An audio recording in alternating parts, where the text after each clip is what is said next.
Saat seseorang berbohong, itu akan terlihat dari hidungnya. Dan tidak, bukan karena hidungnya memanjang. Kamu belum lihat hidungku. Ternyata saat seseorang berbohong, suhu di sekitar hidung juga sudut dalam mata naik. Jadi bayangkan, kamu lagi kencan pertama dan orang itu mengatakan hal yang sulit dipercaya. Kamu mengeluarkan termometermu dan memeriksa suhu hidungnya. Lalu dia mengukur suhumu dan terus saja begitu sepanjang malam. Sebenarnya ada hal lebih baik yang bisa kamu lakukan, tapi aku nggak akan membocorkannya. Jantung perempuan berdetak lebih cepat daripada lelaki. Detak jantung rata-rata untuk lelaki adalah antara 70 dan 72 detak per menit. Sementara itu, detak rata-rata untuk perempuan adalah antara 78 dan 82 kali. Ini karena jantung perempuan pada umumnya lebih kecil daripada jantung lelaki. Jantung perempuan memompa lebih sedikit darah tiap detaknya. Jadi, jantung perempuan harus bekerja lebih keras untuk menyamai jantung lelaki. Paru-paru adalah salah satu organ paling besar di tubuh.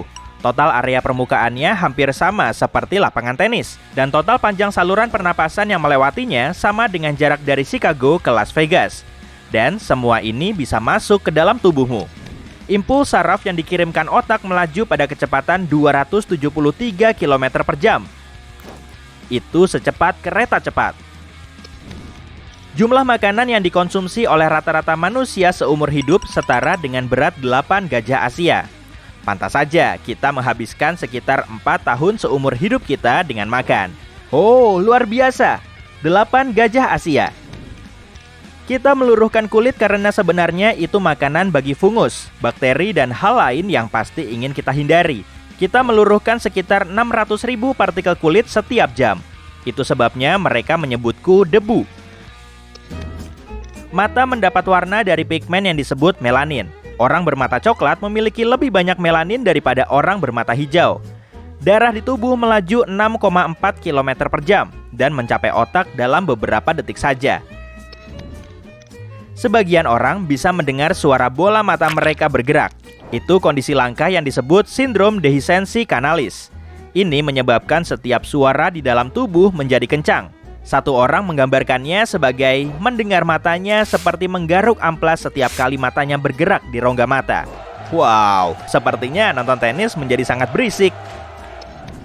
Saat kamu melihat seseorang tersenyum kepadamu, kamu tahu rasanya dan itu bisa membuatmu melakukan hal sama. Sama halnya dengan menguap.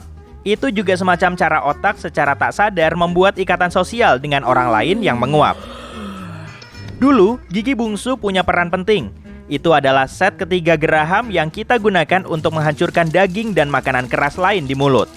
Saat otak kita membesar dan kita mulai menyantap makanan lebih empuk, struktur tulang rahang kita berubah. Artinya, kita tidak butuh gigi bungsu lagi. Itu sebabnya kita menjadi kurang pintar. Tidak, bukan itu alasannya. Saat kamu bangun, otak menghasilkan listrik. Jumlah sebenarnya adalah antara 15 sampai 25 watt. Itu cukup untuk menyalakan lampu LED. Listrik dari otak mengirimkan jutaan pesan ke seluruh tubuh setiap detik. Misalnya, menyuruh lengan bergerak. Anggap tubuh sebagai jalan raya super cepat untuk sinyal listrik. Gigi adalah satu-satunya bagian tubuh yang tidak bisa pulih sendiri. Itu sebabnya ada dokter gigi. Tapi email yang melapisi gigi adalah salah satu hal paling kuat di tubuh manusia. Ilmuwan mengungkap bahwa orang dengan pupil lebih besar lebih pandai memecahkan masalah. Orang berpupil lebih besar, ya itu kata yang benar, juga bisa lebih fokus dan mengabaikan distraksi. Bahkan ingatan mereka lebih tajam. Kita belum tahu penyebab fenomena ini. Tapi banyak orang berpikir karena pupil berhubungan dengan titik di otak yang memulai kemampuan mental. Apa? Manusia bisa menggunakan ekolokasi seperti paus atau kelelawar. Beberapa tunanetra bisa mendapat informasi tentang lingkungan sekitar dalam semacam kilatan 3 dimensi dan memiliki indera tekstur dan kepadatan yang kuat. Mereka mendapat informasi dengan gelombang suara. Otak kita memproses itu berbeda dari gelombang cahaya. Ekolokasi menggunakan suatu bagian otak yang digunakan orang yang bisa melihat. Sel rangka tidak pernah berhenti beregenerasi. Itu sebabnya kamu mendapat rangka baru setiap 10 tahun.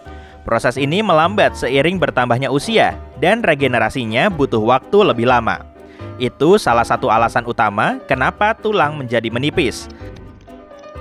Kamu pasti mendengar ular berganti kulit, tapi manusia juga melakukan itu. Lapisan luar kulit luruh setiap 2-4 minggu. Jumlahnya kira-kira 1 kg kulit setiap tahun. Itu sama dengan berat nanas. Oh. Email gigi kita adalah zat terkeras pada tubuh manusia. 96%-nya terdiri dari mineral. Kamu harus berdiri lebih dari 2 jam untuk membakar jumlah energi yang sama seperti yang kamu lakukan dalam 30 menit jalan kaki. Kornea mata adalah satu-satunya bagian tubuh yang tidak dialiri darah sama sekali. Kornea hanya mendapat oksigen. Lidah adalah satu-satunya otot dengan bagian ujung tidak terhubung ke tulang.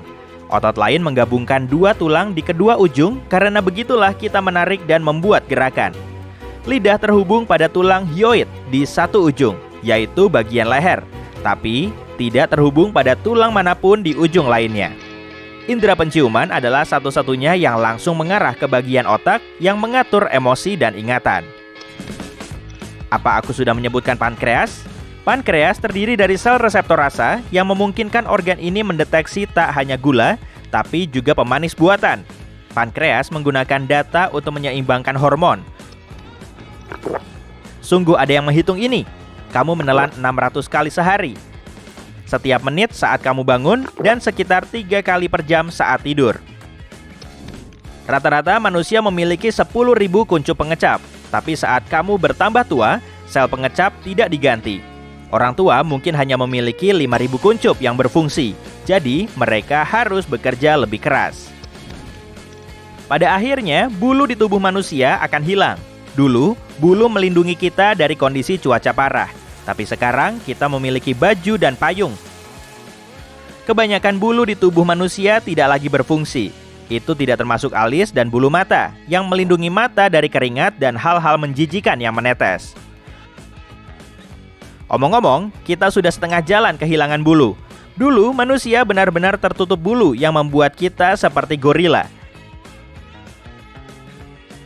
Kamu punya 5 juta folikel rambut di tubuh dan hanya 100.000 yang ada di kepala. Rambut tumbuh sekitar 1 cm setiap bulan. Jadi, orang berumur 70 tahun yang tidak pernah potong rambut akan punya rambut sepanjang tiang telepon. Ada jenis sel otak yang baru ditemukan yang penting untuk pencarian visual. Itu disebut sel target. Tanpa bantuan sel ini, kamu tidak akan bisa menemukan kenalanmu di keramaian atau anjingmu di taman. Menariknya, sel target tidak peduli seperti apa penampilan hal yang kamu cari. Sel ini hanya ingin tahu apakah objek itu targetmu atau bukan. Kamu punya sekitar 3 juta kelenjar keringat di tubuh. Banyak kelenjar itu ada di telapak kaki dan telapak tangan, dahi, ketiak, juga pipi. Matamu merah dalam foto karena saat kilat kamera menyala, pupil tidak sempat menyempit. Semburan besar cahaya mencapai retina dan memantul. Makanan tidak butuh gravitasi untuk mencapai perutmu. Otot menyempit dan meregang untuk mendorongnya. Tapi, burung butuh gravitasi untuk menelan. Tidak seperti kebanyakan hewan lain, kita berjalan dengan 2 kaki. Jadi, kita butuh perlindungan tambahan untuk kepala yang langsung terpapar matahari. Itu sebabnya kita punya rambut kepala. Ini juga membantu kita menahan panas pada malam hari. Otak kita mungkin tidak besar dibandingkan bagian tubuh lain, tapi otak selalu aktif dan memproduksi panas sehingga rambut kepala menyekat area itu. Saat berkedip, kamu memberi otak kesempatan untuk melakukan tidur mikro dan mengisi tenaga. Kamu berkedip antara 20-30 ribu kali sehari. Artinya, kamu berjalan dengan mata tertutup sekitar 10% waktu bangunmu. Rambutmu tahu saat kamu tidur. Ada gen yang mengatur jam tubuh dan itu berada di sel folikel rambut. Artinya, ilmuwan bisa tahu apakah kamu suka bangun pagi atau tidur subuh dari rambutmu. Kuku tumbuh lebih cepat sekarang. Penelitian dari tahun 50 dan 70-an mengungkap bahwa kuku tumbuh lebih lambat, hampir seperempatnya. Ilmuwan percaya itu karena kita makan lebih banyak protein sekarang ini, atau kita hanya tidak banyak mengunyahnya.